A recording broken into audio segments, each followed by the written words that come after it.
O programa Além da Notícia hoje está debatendo o Código Florestal.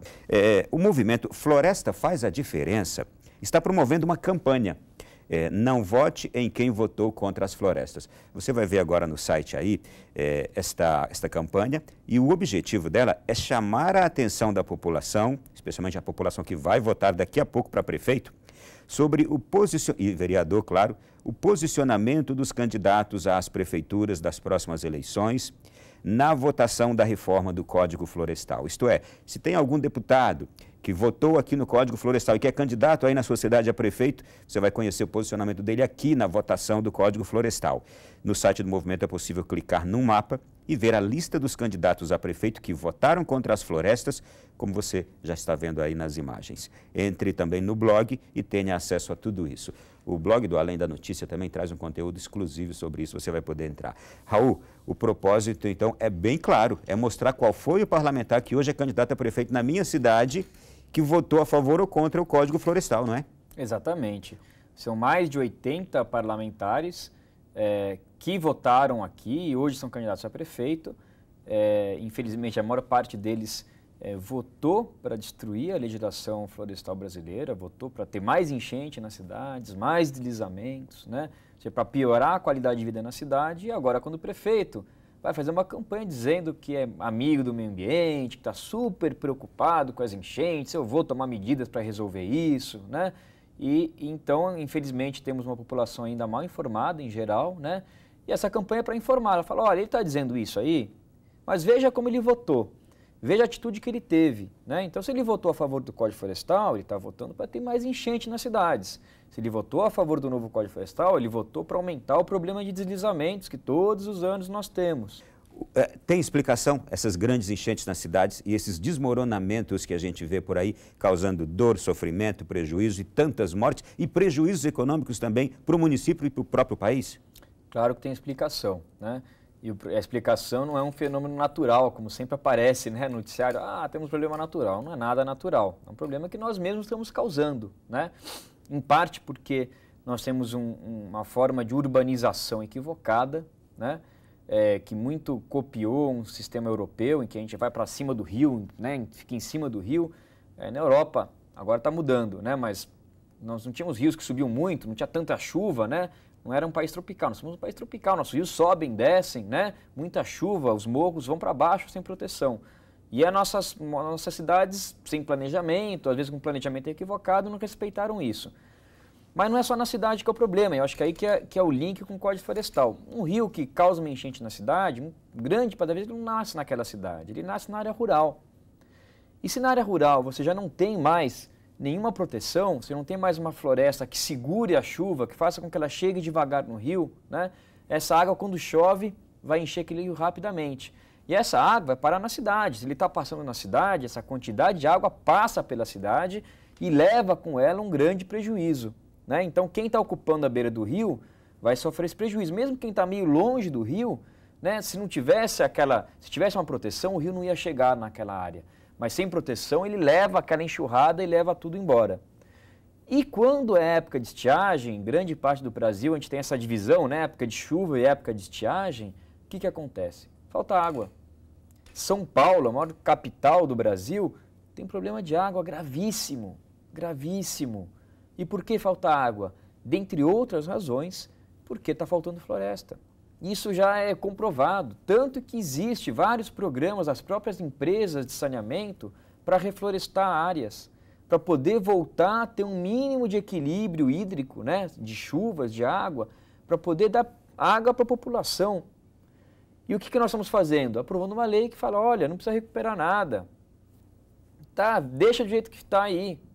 Então, estamos condenando São Paulo, condenando o Rio de Janeiro, condenando Salvador, condenando Porto Alegre, todas as cidades que têm problemas de água, né, que precisariam ter uma recuperação de florestas nas áreas das nascentes, dos mananciais, e que, pelo contrário, não só não protege, mas ao não proteger, ao deixar as coisas desmatadas, o que vai fazer? Vai incentivar a ocupação urbana equivocada dessas áreas. Porque, a área está desmatada, eu posso fazer um condomínio aqui, vamos fazer um bairro, né?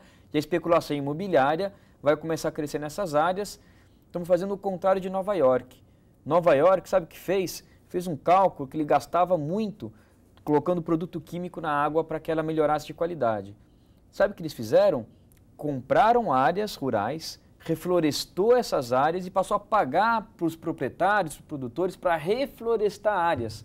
Porque na ponta do lápis valia mais a pena reflorestar essas áreas do que ter que trazer água de mais de longe, ter que botar um monte de produto químico, como nós fazemos aqui, para melhorar a qualidade. Muito bem. Olha, e para melhorar a qualidade, certamente, por tudo que você está nos dizendo aí, o novo Código Florestal não está favorecendo, né? Esse novo Código Florestal que foi aprovado.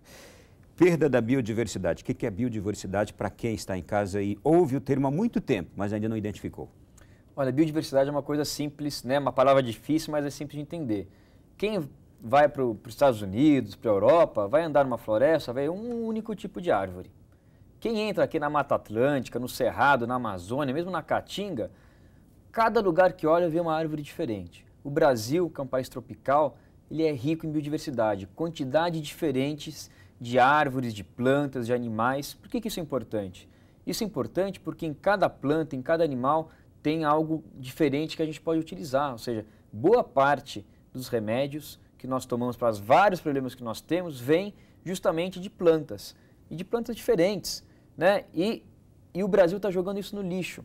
Então nós temos hoje uma biodiversidade rica, que não é bem aproveitada aqui, porque boa parte do aproveitamento industrial dela se dá em outros países, porque tem dinheiro para pesquisa, vem buscar aqui a planta, né, mas é utilizado lá, e nós fazemos o quê?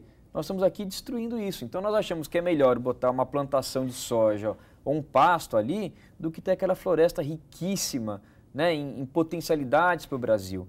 Mas não é só de potencialidade econômica, ela é rica em si. Quem já andou numa floresta no Brasil sabe o que é isso, né? Porque a floresta ela tem riqueza de árvores e tem riqueza de animais. Riqueza de árvores e animais e riqueza espiritual. Acho que isso também é importante, a gente não pode perder essa perspectiva. Não é uma questão só material, utilitária, econômica. É também, mas nós temos uma riqueza em si, pela existência daquilo.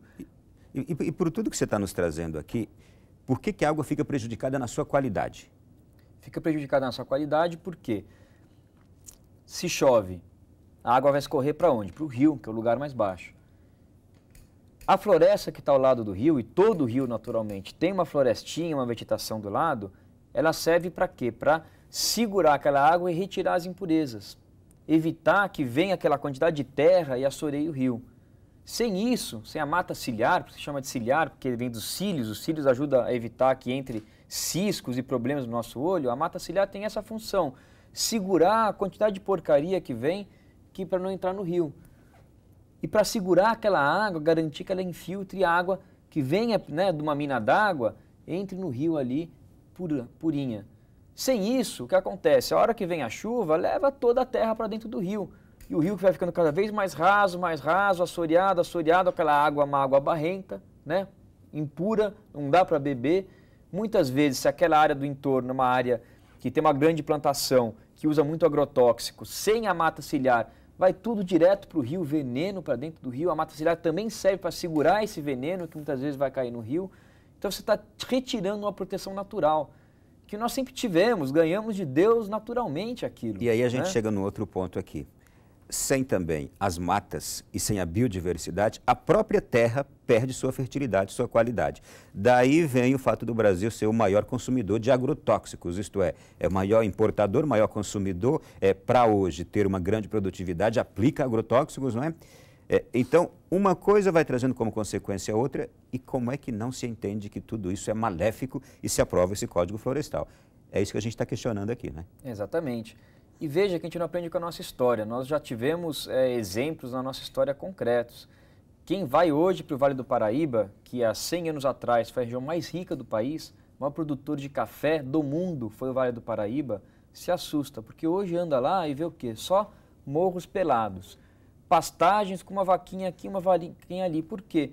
Porque a gente retirou a floresta, usamos até o fim o solo, se exauriu, se esgotou aquilo, a produtividade caiu muito, as pessoas tiveram que sair de lá e hoje não tem nada lá. Tem as cidades, indústria, mas do ponto de vista rural, aquilo que foi um boom, uma pujança, empobreceu-se. Tem, aliás, um documentário que chama O Vale, recomendo fortemente, né, que fala justamente disso, dos grandes barões que perderam tudo e hoje vivem ali sem nada. Situando geograficamente, o Vale do Paraíba é aquela região entre São Paulo e Rio de Janeiro, onde está ali Aparecida, São José dos Campos e a sede também da Canção Nova Cachoeira Paulista. Então, aquela região toda é o Vale do Paraíba, né?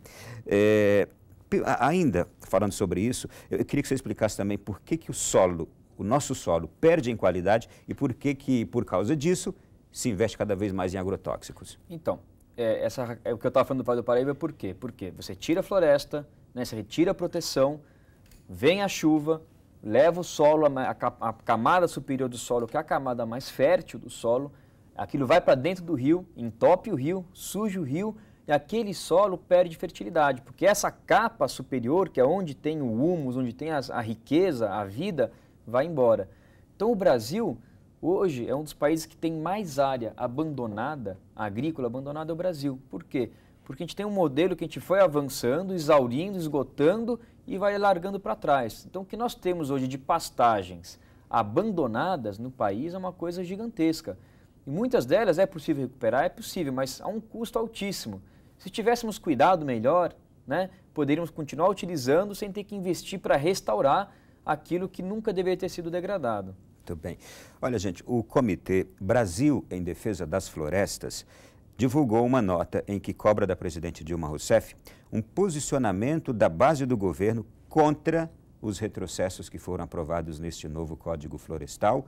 E imagino que espera-se que essa medida provisória, que está para ser votada nas próximas semanas, que o presidente da Câmara disse que vai tentar na Câmara dia 18 próximo, e depois conversar com o presidente do Senado para, num acordo, chamar os parlamentares lá de suas bases, onde estão nas campanhas pelas eleições municipais, para voltarem e votarem até 8 de outubro. Então, espera-se que essa medida provisória, sendo votada, melhore tudo isso. Você conhece bem a nota que foi emitida, então, pelo Comitê Brasil em Defesa da Floresta, não é, Raul? Conheço, ajudei a redigir, inclusive. A nossa preocupação é a seguinte: a medida provisória ela veio para tentar amenizar os prejuízos da lei que já foi aprovada, né, pelo Congresso, pela presidente Dilma, mas, porém, o governo, numa estratégia política totalmente equivocada, fez essa medida provisória e essa medida provisória que ameniza foi totalmente modificada no Congresso. Né, justamente porque o governo fez uma opção de aprovar 90% do que a bancada ruralista queria na lei, já está garantido, já é lei, né? E tudo aquilo que eles não queriam, ela colocou na medida provisória. Então, obviamente, eles falaram, bom, eu não quero aprovar isso daqui, e agora estamos nesse impasse. Então, ela já foi modificada, tem modificações gravíssimas nessa medida provisória. Por exemplo, foi aprovado lá que uma área de nascente, que foi ilegalmente desmatada, agora, além de ser recuperada numa faixa menor, pela medida provisória, pode ser recuperada com uma plantação de laranja ou uma plantação de café, riquíssima em agrotóxico e que não tem nenhuma função para a produção de água. Mas está lá na lei. Se eu plantar uma laranja na beira de uma nascente, eu vou estar legalizado. Não importa se aquilo ali é bom para a água, não importa, mas está lá na lei. Então, coisas como essa foram colocadas na medida provisória. Então, o que nós exigimos, o mínimo do mínimo, é que ela seja aprovada na íntegra, sem modificações, porque mesmo com ela, nós vamos ter uma legislação hoje que é pior do que a legislação que nós tínhamos antes. Mas com ela, do jeito que foi aprovada na comissão especial, né, se ela for aprovada no plenário da Câmara, do Senado, e a presidente Dilma não vetar, nós vamos ter uma legislação muito, mas muito pior do que nós tínhamos até 4 meses atrás e que vigorou durante décadas no Brasil. Eu vou pedir a você que mencione novamente, o Comitê Brasil em Defesa da Floresta, ele é composto de quais instituições? Olha, ele é um coletivo de organizações da sociedade de várias áreas. Então, tem várias organizações ambientalistas, entre elas o Instituto Socioambiental, tem a Confederação Nacional dos Bispos do Brasil, tem a Central Única dos Trabalhadores, tem várias organizações de pequenos agricultores que estão na Via Campesina, o MST, Movimento de Pequenos Agricultores, né? Ou seja, são vários setores da sociedade que, preocupados com as consequências sociais e ambientais dessa lei, se juntou para tentar evitar, né, que ela fosse aprovada do jeito que infelizmente foi e está terminando de ser agora. Eu quero te agradecer por todos esses esclarecimentos, Raul, e pedir desculpa pelo termo que vou utilizar aqui, mas se não fossem esses chatos, lutando pela nossa melhor qualidade de vida, pela defesa das nossas matas, pela defesa da nossa terra, da qualidade do nosso solo, pela defesa dos nossos rios, qualidade dos nossos rios, pela preservação dos nossos animais, se não fossem esses chatos aqui dos quais o Raul faz parte, talvez esse mundo não existisse mais. Então, gente, o nosso apoio a todos esses movimentos que estão lutando pela defesa do meio ambiente deve ser irrestrito. E nós estamos, portanto, com este momento de debate no Congresso Nacional, da votação da medida provisória. Você que nos acompanha, eu tenho certeza, é um público muito eclético, tem contato com políticos diversos, senadores, deputados. Faça o seu lobby. A gente vê tanto lobby negativo sendo feito neste país. Faça um lobby positivo em defesa da qualidade de vida de toda a nossa nação. Nosso programa está ficando. Obrigado, Raul. Um prazer tê-lo aqui. Eu que agradeço a oportunidade. Sempre estarei disposto a vir aqui. Espero que essa medida provisória seja aprovada na sua íntegra, que a presidente Dilma tire da cartola alguma estratégia política que nós não vimos até agora, porque senão a gente vai ter que lamentar muito nos próximos anos os efeitos que essa lei vai ter sobre a sociedade brasileira. Obrigado. Tem um vídeo espetacular no nosso link sobre esta medida provisória, o Código Florestal, que se você assistir, você vai ficar encantado como eu fiquei. Acesse a nossa página alemdanoticia.net e até a próxima semana, se Deus quiser, no programa Além da Notícia, aqui nas quintas-feiras à noite. Boa noite, bom sono e até lá.